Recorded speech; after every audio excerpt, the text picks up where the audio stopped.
Good morning. Welcome to Village in Motion. Today is Wednesday, August 22nd, 2018. And we welcome this morning Mary Smith, one of our registered dietitians here at Village in Greenspring. Good morning, Mary. Good morning. Thanks for having me. It's good to be back. And we're here to talk nutrition this morning. As always with me. I love to talk about it, you know. That's good. So let's start. Let's start. So I was here in May with Michael for our call-in show. Yes. And I talked briefly about sugar substitutes. So these colorful things that you see on your table every dining facility you go to.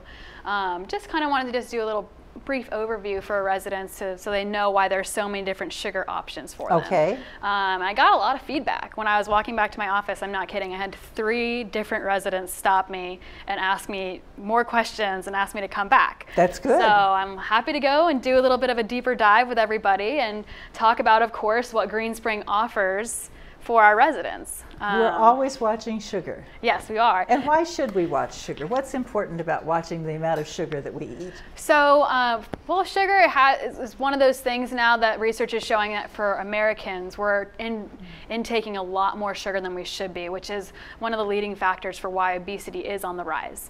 But also more prevalent, I would say, although obesity is very prevalent, is just diabetes. So we have a lot of residents that are diabetics or pre-diabetics or people who just don't want to develop diabetes. Am I going to become diabetic from eating too much sugar? That's a trick question, I feel like. There's a lot of risk factors that can go into it. Typically, for type 2 diabetes, it will take a genetic factor. It was one thing, as well as a prolonged lifestyle of too much sugar intake to the point where your body no longer knows how to handle the sugar you're taking in. So therefore, in other words, your insulin, which is a hormone that when you eat your sugar, it processes the sugar and then transports it to other parts of the body to use it for energy or to store it. So if you're eating too much sugar for an extended period of time and your body no longer knows how to handle it, all of a sudden you can start developing type 2 diabetes. So it could be a problem. It could be a problem. So you mentioned, let's back up a second. Yes. You mentioned type 2 diabetes, but there's also type 1 diabetes. Yes, that's right. There are 2 different types of diabetes. So type 1 is also known as like juvenile diabetes. It's typically diagnosed when you're younger. It just means your body does not produce the insulin that it needs to absorb the food you're taking in. And how is that treated? Mainly with medication. So you're going to have to take an insulin. Always. Always. Diet and exercise is important, but your primary treatment will be some sort of medication and monitoring your blood sugars. Only 5% of diabetics have type 1 diabetes. The 95 other percent have type 2 diabetes. So the people with type 1 diabetes always have to take insulin, but they also have to watch what they eat and drink. And one of the most famous people with type 1 diabetes was Mary Tyler Moore. Oh, okay. Who treated herself with insulin, but then also watched her diet carefully and famously got herself into trouble, I think, with an alcohol problem, which tells you still the importance of it's not all about the medicine. It's also about your diet and what else you take in with type 1 diabetes. Yes, that's correct. And then type 2 diabetes can affect a person when? So type 2 diabetes can develop at any point in time over your life. So type 1 typically you discover when you're younger. Doesn't mean you can't discover it when you're older. It can develop. But type 2 is something that does develop.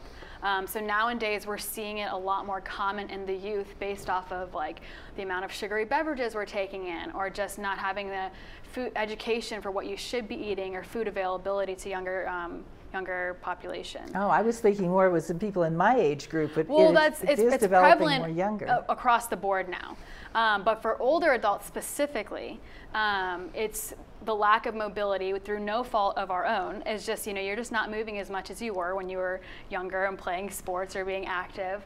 And so with the lack of mobility, but maintaining the your intake as you would when you were maybe a child or teen or young adult, you're gonna put on weight, and like having drastic weight gain over a period of time can lead to type 2 diabetes. How is it diagnosed?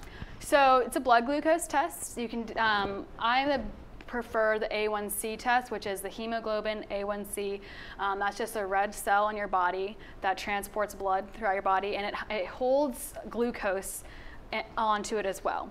And so this test, simple blood test, very fast. An A1C test is one of the tests when we go for an annual physical, is one of the tests that usually our doctors will have us take. Yes, and sometimes you may want to ask for it, but it's typically like if you have diabetes in your family, or if you want to monitor it because maybe you're aware. So I like to monitor mine just because I care. I don't know what it is right now, but I would like to know. But it's a very simple test. But anyway, the hemoglobin holds onto glucose, and it gives you an accurate look back of 3 months intake, like food intake, which is pretty cool to think about, that your cells carry what you eat for that long. Yes. So if you are having too much sugar or carbs, it'll tell you, and if it's above 7, you're diagnosed as a diabetic. Now, I've heard many people recently say that their doctors have told them they're pre-diabetic. What does that mean? So that's just kind of almost like a warning flag, like, okay, hey, you're not at the 7 yet, but you're in the 5.5 to 6 to 7 range. And those people are often told that maybe they don't have to take medicine, but that they need to work on 2 things, and those 2 things diet would be and exercise. What? Diet and exercise. Nutrition and exercise, that lifestyle change that everyone loves to talk about. Yeah, so like type 1, medication is always going to come into play. Type 2, you have the ability to control it on your own without having to go to medication. Before you get bad enough to need medication. And it all depends on how much you're willing to put into it to keep it controlled. So the most important thing that I will hopefully share with everyone in regards to diabetes is consistent meal times and consistent carbohydrates. And what I mean by that is, I meet a lot of residents that say, well, sometimes I only have 2 meals a day, and other times I have 3 meals a day. For a diabetic, that's actually a really, really big deal. Because if you think about it, you want your blood glucose to stay level. And so if you're eating and then not eating for a really long time and then eating again, you're creating like a zigzag, and that will create health effects. You know, you may faint, you may feel very weak, you may have neuropathy, like nothing that you desire. But one way to manage that is just consistent meals. I have a friend that when his blood glucose, he's pre-diabetic, and when his blood glucose gets low, he becomes very, very difficult to be around.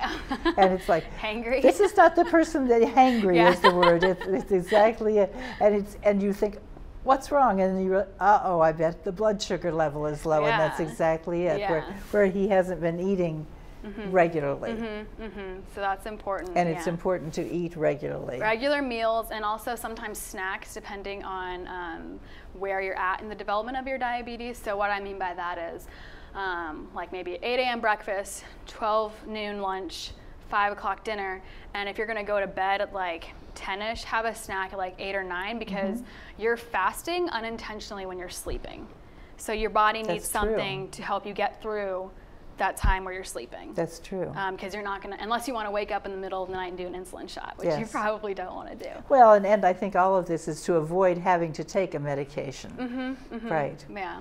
Right. And the other thing that comes into play with developing diabetes as older adults, it's not just the lack of mobility, it's just the fact that, realistically speaking, our bodies are getting older, which means they're not going to be producing as much as they were when they were younger. So your insulin and glucagon, they're produced in your pancreas. So as you get older, your pancreas is getting more and more tired. Not like drastically, like, oh my gosh, this is a huge, huge issue. Right. But enough that it could make controlling your blood sugar a little bit more challenging. And so that's another reason why in older adults we can see an increase in type 2 diabetes. Right. And we talked about diet and exercise. This individual that I know that happens to live in my apartment, he can tell when he may be watching his diet all right, but when I see him running, when he runs, he finds that his blood sugar is much more under control than when he's not. You know, if it's a rainy day like yesterday and he doesn't run, then he has to really be even more careful about what he's eating. So that exercise component is huge.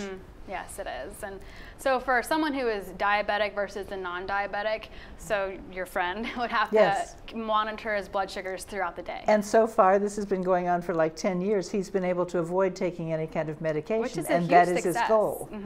Yeah. So not that it's bad to have medication. Like medication compliance is utmost important in any health condition, though. So we get to the end of every meal here at Greenspring, and it's dessert time. Yes. And we have a problem. So, but there are opportunities. Yes. To have something that says, oh, we need something sweet at the end of the meal. And here at Greenspring, we have opportunities that taste sweet, but are not necessarily high in calories. And carbohydrates. And it's not calories, it's about carbohydrates. So as a dietitian, when you meet other dietitians, it's very common to be asked, oh, what's your food philosophy? It's a very weird question. But I'm not a dietitian that likes to villainize any sort of food. I don't want to create fear in someone's life, never have carbs again. It's never an elimination diet, always a moderation diet. But along with that, especially with diabetes and non-diabetics too, it's a lifestyle change. So I'm not a fan of the fad diets that you read, but the lifestyle change. And so there are two components to make a lifestyle change going for the whole lifetime, right? Right. So you have your taste and your nutrition. So if you don't enjoy what you're eating, so it doesn't taste good, but it's highly nutritious and it's what you're supposed to be eating, at some point in time, you're gonna break because you're not enjoying it. Of course. It's not gonna be maintainable for your life. And so on the opposite spectrum, if you have something that only tastes good, but has no nutritional value, it's not gonna be good for you. That's right. So it's about finding the balance where you're pairing nutrition and taste. Let's talk about our sweeteners first. So that's what I was leading into. Okay. How at Greenspring are we doing that? How are we making sure that our residents get nutrition and taste and don't lose that quality of life? Right. And make this lifestyle maintainable. So the first thing is the sugar substitutes that you can find on your tables here, and also every restaurant pretty much now. So we have 3 here. So sugar substitutes are thought to combat obesity, fight metabolic syndrome, and help with diabetes. You threw a big word at me there. What's metabolic syndrome? Metabolic syndrome means that you have about 4 risk factors. So it can be elevated cholesterol, elevated lipids, a certain elevated BMI, body mass index. Okay. And high blood pressure. Okay. So it's more of if you have a combination of these symptoms, you have metabolic syndrome. Just makes you higher risk for developing other conditions. Thank you for asking me that question, though. So sugar substitutes, they're artificially made, so they don't have the same chemical structure as table sugar does, which we still have available at every. So the white packets on our tables, that's going to be your sugar. Table sugar. Okay. So this is what you would make your home baked goods with, right? Okay. So artificial sweeteners are made differently. A lot of times, actually, they were originally made. There was this chemist who was in his lab mixing chemicals, and all of a sudden they started to smell good. And I always wondered why he made the decision that it was safe to taste it, because I feel like the first thing you learn in any sort of science lab is never put anything in your mouth. Don't put it in your mouth, right. But he did, and then they started doing research, and they found that this sweetens food, it lowers the calories, and the FDA has now approved it as generally recognized as safe. Okay. Meaning that they have done enough research to condone that there are no long-term negative health effects with these artificial sweeteners. So, and being labeled GRAS, so generally recognized as safe, is something that a lot of food companies fight for. So some supplements have to be approved, sugar sweeteners have to be approved before we can sell them to our citizens of the United States. Good to know. So it's good to know is that also if you go to Europe, there are more available, but they are not approved here. So if we go to Europe, be careful. Be careful what you put in your drinks. Yes. Okay. So what we do, I wanted to focus on the 3 most common ones, the ones that we do see on the table. So your blue packet is aspartame, and if you forget what the blue packet stands for, you can just flip it over, and actually on the bottom, the nutrition label, it will say that it's aspartame. A brand name for this might be Equal. That's what we might be used to seeing in other places. This is pretty much true in any restaurant you go into. Yes. Yes, that if the colors blue, are universal. Aspartame. So aspartame is 200 times sweeter than table sugar. So you add a little sweetness without adding a lot of sugar. Most commonly seen in your diet sodas. Okay. So all the diet sodas are made with aspartame. And it's not used in baking products because it easily breaks apart when used in large quantities. Oh, okay. Which is why you see it more in drinks and sometimes medication and chewing gum, things like that.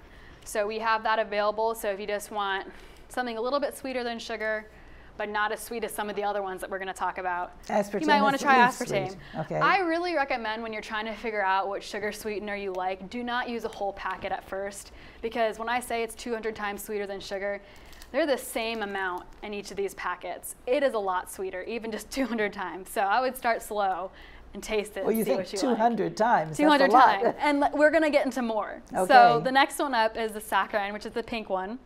So they'll all say like sugar sweetener or 0-calorie sweetener. Again, if you forget, on the back of it'll have like a little label and it'll let you know that this is the saccharin. Okay. So the saccharin, also commonly brand name is Sweet and Low. It's 300 to 500 times sweeter than sugar. Wow. So you're really getting sweet here at this right. point. And it's used commonly in like toothpaste and like medical supplements like cough syrup and like dietary supplements. This is not one of the alternative sugars that they add in like baking products such as the pies that we're going to talk about soon, because in too much quantity, it can give you like a bitter metallic taste. Okay. So it may not necessarily be enjoyable for everyone. So we have those two, and then the last one, I think this is probably the most common one, which is Splenda, the pink yellow. That's really one of the newer ones, isn't it? It's more received well because it does not store in your body. So meaning if you eat this, it's not going to be stored as fat. Okay. So your body's going to excrete it, and so that's why and a lot of people like it. Gives you the taste. 600 times sweeter than sugar. So you really got to be careful with how much you put in. Not because it's bad, but because it's very sweet, and it can ruin a cup of coffee if you put too much in too soon. Oh, Trust me, been there. So it's not broken down by the body, so it's not absorbed and then stored as fat. So those are our 3 things that you have on your tabletops to sweeten your drinks, other than adding more sugar. But we also have other things that Greenspring dining facilities are doing to be more proactive for our residents. So I did mention, I think briefly at the beginning, that one of the reasons obesity and type 2 diabetes is on the rise is that research is showing that the amount of sugary beverages that the average American is taking in, like we are getting more calories from what we drink than what we eat. So if you think about it, well, this is a Diet Coke. If this was a regular Coke, this would have like 140 to 150 calories. And if you're someone who drinks multiple Cokes a day, that can easily add up to 500 calories. That's like one meal. So if you're having a regular soda at every meal, it adds up very quickly. You don't think about it, especially with juices as well. So at Greenspring, what are the sugar-free drinks that we're offering our residents? So I brought some. Okay. I'm very excited about these. So this is in Garden Ridge, but also Potomac Cafe. Okay. We have a sugar-free vitamin water. Okay. This is the mango flavor. It doesn't like a mango, and I think there's another fruit. I need to taste. Are you going to taste that one? Okay. You can taste that one, because I'm trying to figure out if mango is. I think it's a mango and orange. This is the. Oh, you want me to tell you what it is? No, tell me. Okay. Right after or before? After. Okay, see if you can guess the flavor. This one's at Potomac Cafe. You might have to take a bigger sip than that. I don't have a clue. Well, let the color help you. It's very refreshing. It is, isn't it? What is it? Strawberry kiwi. Okay. So the vitamin water. It's good. Sugar-free, pretty color. Yeah. So you're getting your juice in. If you don't like just plain old water. If you don't like plain water, we have some other options for you. Potomac Cafe and the Bistro also have diet sodas. And it is very, very, very, very sweet. It is very sweet. So when I drink it, I actually do cut it with water, just because sometimes I just need something other than water. Yeah. And need a little pick-me-up of sugar. So it's almost like drinking Jell-O. Yes. It's that sweet. But it's good. But if you want something sweet. Sugar-free. And sugar-free, that's a good alternative. So for those diabetics or people just monitoring their sugar intake, this isn't going to affect your blood glucose as much. Right. So that's one of the things that we have available. The diet soda, as I mentioned. We also have unsweetened tea and coffee. Right. So if you want to sweeten it, you can add your sugar substitute. Yes. Something that's cool to note too is, I don't know if you've ever tried to dissolve table sugar in cold fluid, but it doesn't dissolve well. Doesn't do so well. But sometimes sugar substitutes do dissolve. So, so before we have to wrap up, I just got a 10-minute warning. Oh, so okay. We're in good shape. Okay, great. So we also have fruited water in the lobbies. So like the water jugs, they can add lime to it sometime. Yes, which is very refreshing. It's very refreshing, especially when it's hot outside and you need to work to stay hydrated more. I also think that's Which is really important this time of year. Very important, especially if you're taking a lot of medications. It's very easy to get dehydrated. Yes. With medication, taking your medication with a sip of water is not enough. Yeah, you can take it. Wash that medication down. I think that's also cool because the fruited water you can experiment with at your own home. So whatever fruit you have laying around. I actually have met people who do vegetables too, like cucumber water. Have you ever had that? No, I haven't tried that. So it's okay. It definitely tastes a lot like cucumber, but it does it's something different. Interesting. So a lot of people are kind of playing around with like, oh, if I add mint to water and maybe some like mint and strawberries, and it just kind of infuses into the water. So you're not necessarily getting the sugars, but you're getting a little bit of a taste change. A different taste. Yeah, so you're enjoying that water more. So important, like I said, because a lot of the times obesity and diabetes are on the rise because we don't realize how much sugar we're drinking with all the drinks that we're choosing. Well, it's interesting that you know, for of course many years people just were happy to have water at all, and now it seems like we can't drink just water. It has to have some kind of flavor. You hear parents talking to their children saying, "Oh, would you like some juice?" They don't say, "Oh, would you like a drink of water?" Yeah. So we seem to at least be coming up with alternatives to be able to encourage people to drink water. Yeah, and I'm glad that we have some of these at Greenspring to offer our residents too. Yes. So that's important. Right. So something to enjoy drinking wise at your meals, but like you mentioned, the most important, what everyone really cares about is dessert. So what do we have? We have a lot of options that are available in our dining facilities. So each one of these are from a different dining room. Okay. So Woodland Skies, they gave me the pie, this pie, the apple pie.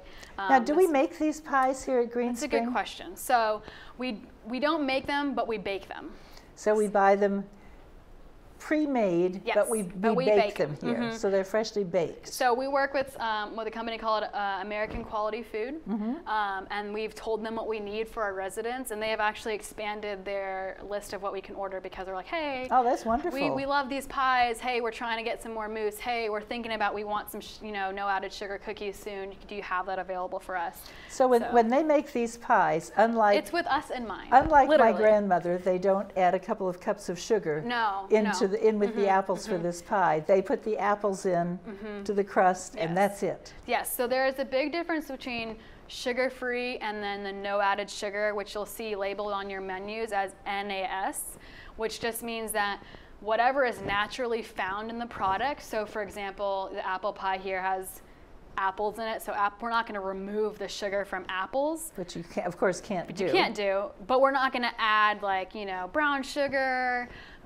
table sugar, anything like that to make this a sweeter product. So for the person who's diabetic or pre-diabetic, it doesn't mean that this is necessarily a low sugar alternative, but it is a lower sugar alternative. It is a low sugar alternative though, but because like there are pretty much 5 grams of carbohydrates or less in one serving. Oh, that's terrific. Which is actually really nice. That's terrific. So you want to taste it? Oh, of course I do. I want to taste it too. Yeah. So this is the apple. I'm going to pull a little apple right off the side here. See, I like crust. I'm a crust person. I might try the peach one. So we also have a peach pie in our facilities. A lot of times on the menu, that's wonderful. They're noted as the Smart Sweet, so that when you order this pie, this is one that does not have the additional sugar. If you don't see the Smart Sweet labeled on the menu, you're probably eating pie that actually has a little bit more sugar added in it. Some sugar added. Okay, and of course we also have, I'm gonna try this one too though. Okay. It's a different one. You can talk while And that I one's eat. Peach. This is the peach. So, and this one is a berry of some kind? Cherry. This is cherry. This one's from Woodland Skies, I think too. They also call it Forest, but oh, is that I've heard cherry one. And that one is very popular. It's something Forest. Yeah. Very popular one. Yeah. So good. And we have a couple of what looks like puddings here. Yes, these are actually mousses. So this is a mousses. coconut. What's the difference between a mousse and a pudding? It's a good question. I think it might just be fancier. Okay. This is a fancy word for pudding. Yeah. A lot of times actually mousse are thicker. So they can be made with something different. This looks like yogurt. It is actually a coconut mousse. This is found at Fireside Potomac Cafe sometimes as well. They add just some fruit for some additional color and presentation. Good. Don't worry, this is not brown sugar on top. It's just a little crumblies to make it a little bit texture. And this one is a banana flavored one. This is a banana flavored. I'm going to try the banana flavored. This is a sugar-free one. So this one is made with one of the sweeteners. And so the pies we don't make, but we bake. The puddings and the mousses, we make them in-house. We make them here. And they're good. You like that one? And the sugar-free Jell-O. Yes. It's been around for years, of course. Yes. This is just so pretty to look at. I just love that. It's lovely, like a jewel. And one other thing we haven't talked about. Yes. In the little containers there is a sugar-free syrup.